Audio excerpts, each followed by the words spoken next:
जब कोई अच्छा करता है तो कारवां जुड़ता चला जाता है और बहुत बार लोगों को देर लगता है। हमें एक होप दिखा है, एक आशा की किरण दिखी है कि अगर ये पार्टी आएगी तो हमें इन सब दलदल से बाहर निकालेगी। तो हम नमस्कार, आप देख रहे हैं खबर शाहबाद पोस्ट और मैं हूं आपके साथ अजय कुमार सोनी।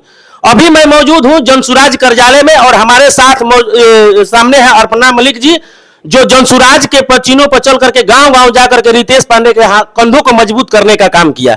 आइए इनसे जानते हैं कि क्या कहेंगी ये और कितना घूमी है। सबसे पहले मेरे चैनल में आपका स्वागत है। बहुत बहुत धन्यवाद और इस चैनल को देखने वाले मेरे जितने दर्शक हैं उनको प्रणाम मेरा।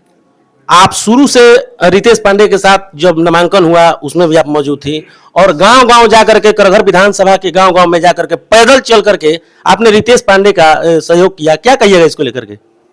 क्या होता है ना कि जब कोई अच्छा करता है तो कारवां जुड़ता चला जाता है और बहुत बार लोगों को देर लगता है अच्छी चीज़ों को पहचानने में, लेकिन अच्छी चीज़ों का जो वो एक ध्वनि तरंग होता है वो बहुत अच्छा होता है। तो वो तरंग को हमने बहुत पहले ही भांप लिया था और जनसुराज से जुड़ने का मकसद भी यही था कि जनसुराज से जुड़े हुए जितने लोग हैं वो अच्छे हैं, उनकी सोच अच्छी है। रितेश पांडे जी ने अपने कंधे पे जो जिम्मेदारियां उठाई थी वो अच्छी थी, तो जुड़ना तो तय था। इसीलिए मैं शुरुआत से यहाँ जुड़ी हुई थी। और रितेश पांडे के किन व्यवहारों के आप मेरे कायल हैं? जिस तरह से एक सिंगर रहे हैं, अच्छे सिंगर रहे हैं, कंट्रोवर्सी नहीं रहा रितेश पांडे के साथ।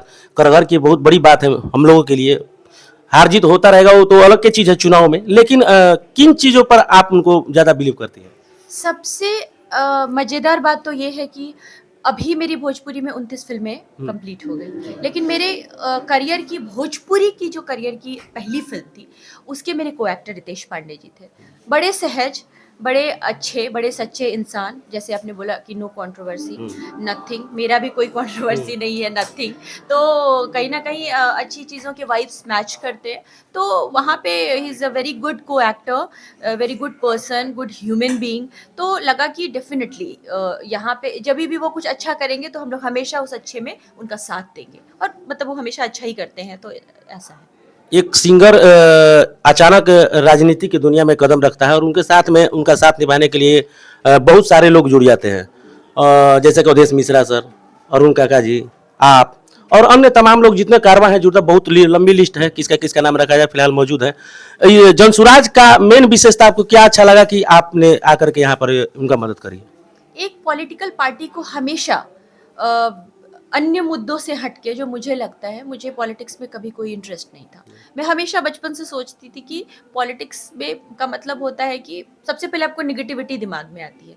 लेकिन जब कोई पॉलिटिकल पार्टी ऐसे मुद्दे को लेकर आती है जिसका हम बचपन से इंतज़ार कर रहे होते हैं, जो एक्चुअली में किसी प्रदेश के विनाश को ख़त्म करने का मुद्दा हो, जिसको कहते हैं शिक्षा, जिसको कहते हैं रोज़गार, जिसको कहते हैं अव्यवस्थित व्यवस्था को व्यवस्थित करने की क्षमता रखना, पलायन रोकना और भी बहुत तरह के ऐसे जितने भी उनमें क्वालिटीज़ होनी चाहिए एक एक्चुअली में एक पॉलिटिकल पार्टी में, तो वो सारी की सारी क्वालिटी मुझे जनसुराज में दिखी, इसीलिए मैं जनसुराज के सपोर्ट में आ गई। चुनाव में महज अब कुछ चंद दिन ही बचे हैं, करघर विधानसभा के लोगों के लिए क्या अपील करना चाहिए? मैं करगढ़ विधानसभा के चूँकि मैं पर्सनली भी बहुत सारे गाँव में, मुझे लगता है 20 से ऊपर गाँव में मैं पैदल चल के मैंने यात्रा की है और जनसंपर्क किया है।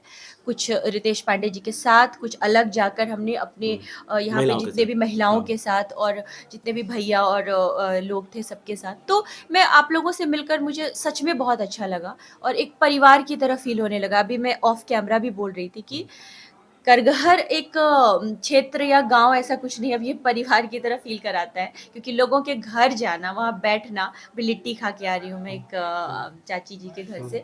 तो आप लोगों की आँखों में एक उम्मीद की किरण तो है। आप लोगों ने एक भरोसा तो दिखाया है कि आप अपने बेटे रितेश पांडे जी को और प्रशांत किशोर जी को आप लाएँगे। लेकिन एक बार फिर से ये बेटी आप लोगों से निवेदन करती है कि मैं घर-घर जाकर तो आप लोगों से निवेदन करके आई हूँ। लेकिन अभी इस चैनल के थ्रू, मीडिया के थ्रू मैं आपसे ये निवेदन करना चाहती हूँ कि आप क्रमांक संख्या 8 में स्कूल के बस्ता को अपनाकर रितेश पांडे जी को, जो कि आपका नेता नहीं है, आपका बेटा है, भारी मतों से विजयी बनाए, तभी एक विकसित बिहार की जो स्वर्णिम कहानी है वो लिखी जाएगी। आधी लिखी जा चुकी है, शुरुआत की जा चुकी है, और एक पूरा का पूरा विकसित प्रदेश, शिक्षित प्रदेश और एक जबरदस्त प्रदेश जो थी इन्होंने बहुत बारीकी से इन चीज़ों को, जनसुराज की बातों को रखा और रितेश पांडे के व्यवहार को रखा। इसी तरह तमाम आप खबर देखने के लिए बने रहिए हमारे चैनल पर। धन्यवाद।